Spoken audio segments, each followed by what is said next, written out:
जितना धीमे सरकने वाली चेतना हो उतने चिन्ह छोड़ती है। इसका मतलब यह होगा कि जिनको हम इतिहास में पढ़ते हैं ये आमतौर से धीमे सरकने वाली चेतनाएं हैं। चंगेज, तैमूर, हिटलर, नेपोलियन, स्टालिन, बहुत धीमी सरकने वाली चेतनाएं हैं। ये भी हो सकता है, हुआ ही है, कि जो हमारे बीच बहुत प्रकाश की गति से चलने वाली चेतनाएं थीं, उनका हमें कोई पता ही नहीं है, क्योंकि उनका पता हमें नहीं हो सकता। यहां हम बैठे हैं, मैं आपसे बोल रहा हूं तो मेरी आवाज आपको सुनाई पड़ती है, लेकिन आप ये मत सोचना कि यही एक आवाज यहां है। यहां बड़ी तेज आवाजें भी आपके पास से गुजर रही हैं, लेकिन वे इतनी तेज हैं कि आपके कान उन्हें पकड़ नहीं पाते। और जीवन के लिए जरूरी भी है कि अगर आप उनको पकड़ पाएं तो आप पागल हो जाएंगे, क्योंकि फिर उनको ऑन ऑफ करने का कोई उपाय आपके शरीर में नहीं है। यहां से अनंत आवाजें आपके पास से गुजर रही हैं, लेकिन आपका उनको कोई पता नहीं है। जब रात में आप कहते हैं कि बिल्कुल सन्नाटा है, तब आपके लिए सन्नाटा है। अस्तित्व में अनंत आवाजें, भयंकर प्रचंड आवाजें आपके पास से गुजर रही हैं। आपके कान समर्थ नहीं है। आपके कान की एक सीमा है, एक खास वेवलेंथ में आपके कान आवाज को पकड़ते, उसके पार आपको कुछ पता नहीं। हम देखते हैं तो प्रकाश की भी एक विशेष सीमा हम देखते हैं, उसके पार बड़े बड़े प्रकाश के प्रचंड झंझावात हमारे पास से गुजर रहे हैं, वो हमें दिखाई नहीं पड़ते।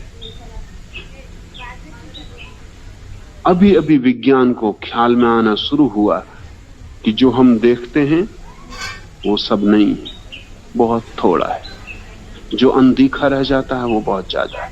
जो हम सुनते हैं वो सब नहीं है, जो हम सुनते हैं वो अत्यल्प है। जो अनसुना रह जाता है वो महान है। लेकिन क्यों हमारी सुनाई में नहीं आता? क्योंकि उसकी गति तीव्र है। उसकी गति इतनी तीव्र है कि हम पर उसका कोई चिन्ह नहीं छूटता। हम अछूते ही खड़े रह जाते हैं। ऐसा समझें, एक बिजली का पंखा घूम रहा है। जब वो धीमा घूमता है तब आपको 3 पखड़ियां दिखाई पड़ती हैं। जब वो और तेजी से घूमने लगता है तो आपको पखड़ियां नहीं दिखाई पड़ती। ये भी हो सकता है एक ही पखड़ी घूम रही हो, ये भी हो सकता है 2 घूम रही हो, ये भी हो सकता है 3 घूम रही हो। अब आप पखड़ी का अंदाज नहीं कर सकते। अगर वो और तेजी से घूमे तो धीरे धीरे धुंधला होता जाएगा। जितना तेज घूमेगा उतना धुंधला होता जाएगा। अगर वो इतनी तेजी से घूमे जितनी तेजी से प्रकाश की किरण चलती तो आपको दिखाई नहीं पड़ेगा। लेकिन ये तो हम समझ सकते हैं कि शायद दिखाई ना पड़े। लेकिन अगर वो इतनी तेजी से घूमे और आप अपना हाथ उसमें डाल दें तो इतनी तेजी से घूमे कि हमें दिखाई ना पड़े और हम अपना हाथ उसमें डाल दें तो क्या होगा? हाथ तो कट जाएगा, लेकिन हमें कारण बिल्कुल दिखाई नहीं पड़ेगा कि कारण क्या था कट जाएगा।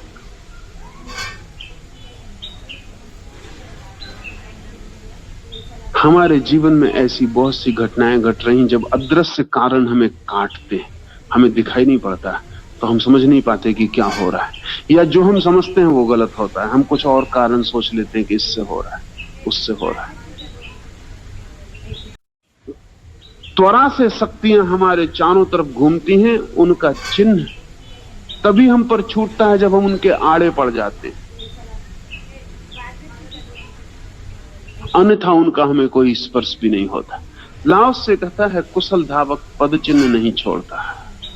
अगर छोड़ता है तो समझना कि अभी दौड़ बहुत धीमी। एक बढ़िया वक्तव्य प्रतिवाद के लिए दोष रहित होता है। जब किसी वक्तव्य में दोष खोजा जा सके तो समझना चाहिए कि वक्तव्य अधूरा है। पूरा नहीं है, लेकिन बड़ी कठिनाई है। अगर वक्तव्य पूरा हो तो आपकी समझ में ना आएगा। अगर वक्तव्य आपकी समझ में आए तो अधूरा होगा, और अधूरे में दोष खोजे जा सकते हैं। क्योंकि वक्तव्य अगर पूरा होगा तो आपकी समझ पर भी कोई चिन्ह नहीं छूटेगा। इसलिए अक्सर लोग कहते हैं कि अगर कोई ऊंची बात कही जाए तो वो कहते हैं सिर के ऊपर से गुजर गई। उस सिर के ऊपर से इसलिए गुजर जाती है कि आपको उसका कोई चिन्ह छूटता मालूम नहीं पड़ता। आपकी बुद्धि उसे कहीं से भी पकड़ नहीं पाती, कहीं से भी कोई संबंध नहीं जुड़ता। सुनते हैं और जैसे नहीं सुना, आया और गया और जैसे आया ही ना हो, या जैसे किसी स्वप्न में सुना हो जिसकी प्रतिध्वनि रह गई, जो बिल्कुल समझ के बाहर है। इसलिए वक्तव्य अगर पूरा हो तो उसमें दोष नहीं खोजा जा सकता, लेकिन वक्तव्य अगर पूरा हो तो समझना ही मुश्किल हो जाता। जैसे महावीर के वक्तव्य बहुत कम समझे जा सके, क्योंकि वक्तव्य पूरे होने के करीब करीब हैं। करीब करीब इतने हैं कि महावीर के संबंध में जो कथा है वो बड़ी मधुर है। वो ये है कि महावीर बोलते नहीं थे, चुप बैठे रहते थे, लोग सुनते थे। ये कथा बहुत मीठी है, अब कथा ही नहीं है। अगर वक्तव्य को पूर्ण करना हो तो वाणी का उपयोग नहीं किया जा सकता, क्योंकि वाणी तो आदमी की ईजाद है और अधूरी। शब्दों का उपयोग नहीं किया जा सकता, क्योंकि सब शब्द कितने ही उचित हों फिर भी दोषपूर्ण हैं। असल में जो चीज भी आघात से उत्पन्न होती है उसमें दोष होगा, और शब्द एक आघात है, ओंठ का, कंठ का संघर्ष है। और जो भी चीज संघर्ष से पैदा हो वो दोषपूर्ण हो, वो पूर्ण नहीं हो सकती।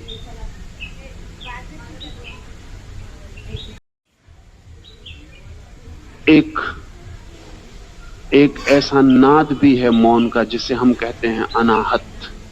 अनाहत का अर्थ है जो आघात से उत्पन्न ना हुआ हो, आहत ना हो, जो किसी चीज के टकराने से पैदा ना हुआ हो। जो किसी की टक्कर से पैदा होगा उसमें दोष होगा, लेकिन शब्द तो टक्कर से ही पैदा होते हैं। तो एक ऐसा स्वर भी है मौन का जो अनाहत है, जो आहत नहीं है, जो किसी चीज की चोट से पैदा नहीं होता। तो महावीर के संबंध में कहा जाता है वो चुप रहे और चुप्पी से बोले, मौन रहे और मौन से बोले। लेकिन तब बड़ी कठिनाई हो जाती, समझेगा कौन उन्हें।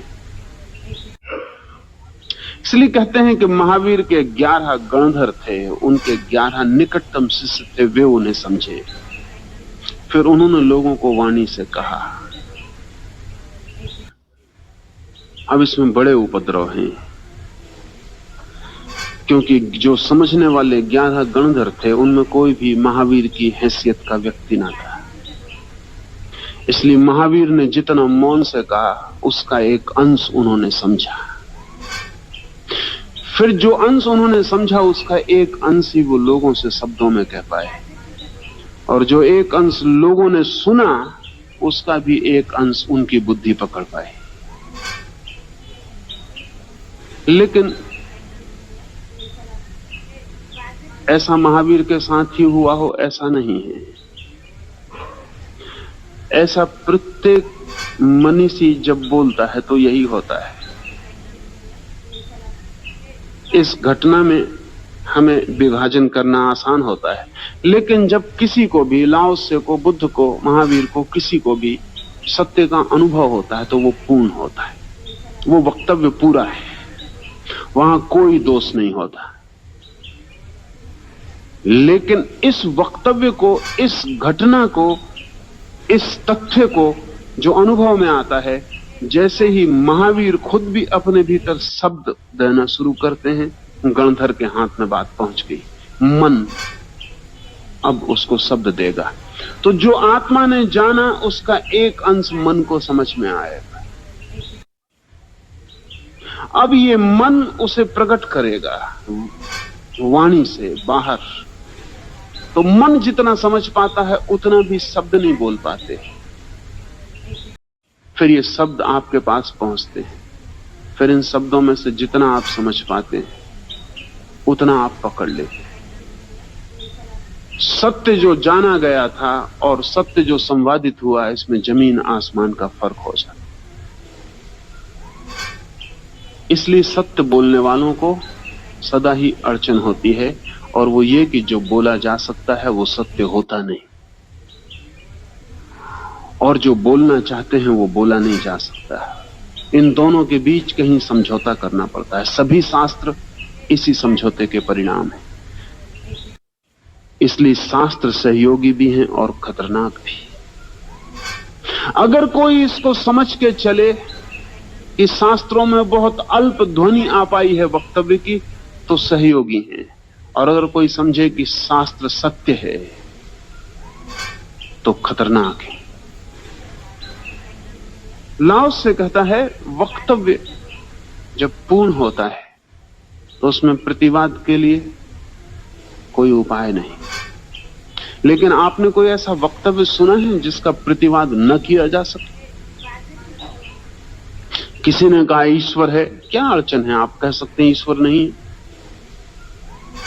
किसी ने कहा आत्मा है, आप कह सकते हैं नहीं है। किसी ने कहा कि मैं आनंद में हूं, आप कह सकते हैं हमें शक है।